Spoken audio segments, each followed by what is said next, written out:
Durante décadas, todo han sido palabras bonitas para describir a Chile. El modelo, el ejemplo, el milagro. ¿Se les ocurre alguna otra? En medio de esta América Latina convulsionada, veamos a Chile, nuestro país. Es un verdadero oasis. Eso, excelente.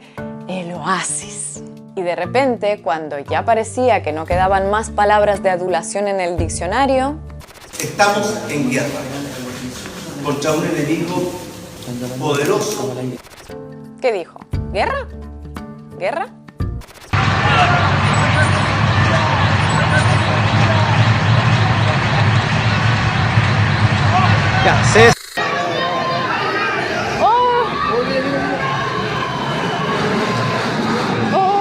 ¿Cómo se pasó del oasis a una guerra con más de una decena de muertos en un par de semanas? Todo comenzó, o mejor dicho, todo estalló con el anuncio del cuarto aumento del pasaje del Metro de Santiago en menos de 2 años. Si ya la medida estaba destinada a causar molestia, las palabras del ministro de Economía convirtieron la molestia en indignación.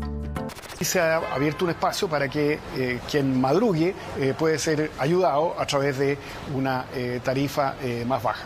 Vamos, no me sean remolones, trabajadores de Chile. Menos quejarse y más madrugar.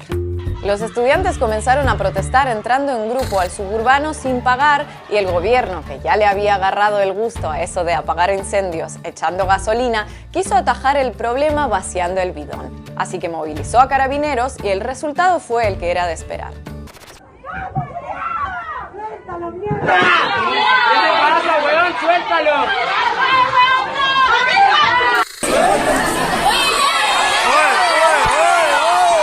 Para cuando Piñera anunció que dejaría sin efecto el aumento tarifario, las protestas iban mucho más allá del precio del transporte y se multiplicaban por todo el país, desde masivas movilizaciones pacíficas hasta saqueos y explosiones de gran violencia. Una violencia en la que se han centrado medios y buena parte de la clase política para evitar abordar los motivos de las protestas. Incrédulos ante lo que ocurre, prefieren meter a todos los manifestantes en el paquete de los vándalos justamente reprimidos por carabineros y ejército. El 69% de los encuestados dice que el principal desafío que tiene el gobierno es enfrentar con firmeza la violencia e inseguridad que se vive en las calles. ¿Por qué está haciendo la fila? Porque es su descontento. Eso lo sabe todo el mundo. Todo el mundo. Pero el descontento generalizado. ¿Por qué siguen preguntando weá? Me alegra que estén primera vez mostrando parte de la parte buena, pero la parte pacífica no la muestra nadie, es súper triste. Ojalá que pudieran mostrar también esto, no solamente cuando somos todos rubios. Estamos absolutamente sobrepasados, es como una invasión extranjera, alienígena, no sé cómo se dice, y vamos a tener que disminuir nuestros privilegios y compartir con los demás. De estos grupos que son violentistas, que son grupos delincuentes, que es una delincuencia pura y clara. Nuestro modelo es bueno, nuestro modelo es bello, todo esto es cosa de delincuentes organizados, no hay otra explicación. Pero resulta que la hay. Quienes hoy protestan en las calles de Chile repiten que el estallido no se produjo por el aumento de 30 pesos en el pasaje del metro, sino por 30 años de recortes en salud, educación, pensiones, etc. Una forma de expresar la frustración de vivir en uno de los países con mayor PIB per cápita de América Latina, pero con salarios similares a los de Paraguay y precios equiparables a los de España. Un país donde el 30% de los ingresos van a parar a manos del 1% de su población, lo que sitúa a Chile entre los 15 países más desiguales del mundo. El único país de América Latina que todavía se rige por una constitución creada y aplicada durante años por una dictadura militar. El único país del mundo donde el acceso al agua, reconocido por la ONU como un derecho humano, está en manos de privados. Donde el endeudamiento de los ciudadanos para llegar a fin de mes alcanza el 48% del PIB. Entre ellos, miles de estudiantes universitarios que deben acudir a préstamos bancarios para pagar sus matrículas.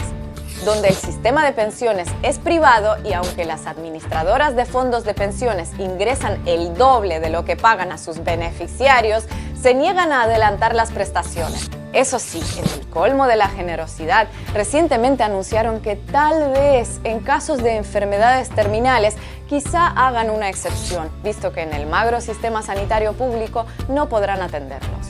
Un modelo de pensiones, por cierto, que los propios militares se negaron a asumir cuando la dictadura militar lo impuso a la población en 1981. Sí, como lo oyen, las Fuerzas Armadas chilenas se rigen por un modelo de pensiones tipo seguridad social. Y no es la única contradicción que resalta. Un porcentaje superior al 10% de los ingresos internacionales de la empresa estatal del cobre van directamente a las Fuerzas Armadas, que a día de hoy no tienen que dar cuentas a nadie sobre a qué usos destinan esos recursos. Una empresa estatal del cobre que además aporta alrededor del 15-20% del ingreso fiscal chileno. Es decir, Chile, el alumno aventajado del neoliberalismo, tiene a una gigantesca empresa estatizada por Salvador Allende como uno de sus principales proveedores.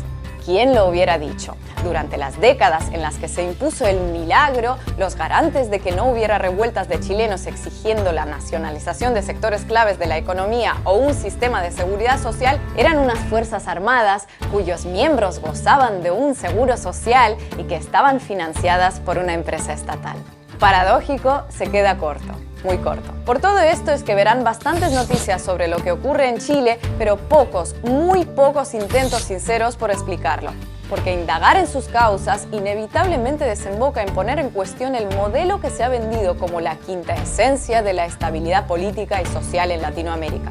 De modo que para entender cómo se pasó del oasis a la guerra en pocos días, primero hay que empezar a dejar de creer que fue cuestión de días. Y segundo, que ese oasis existía realmente.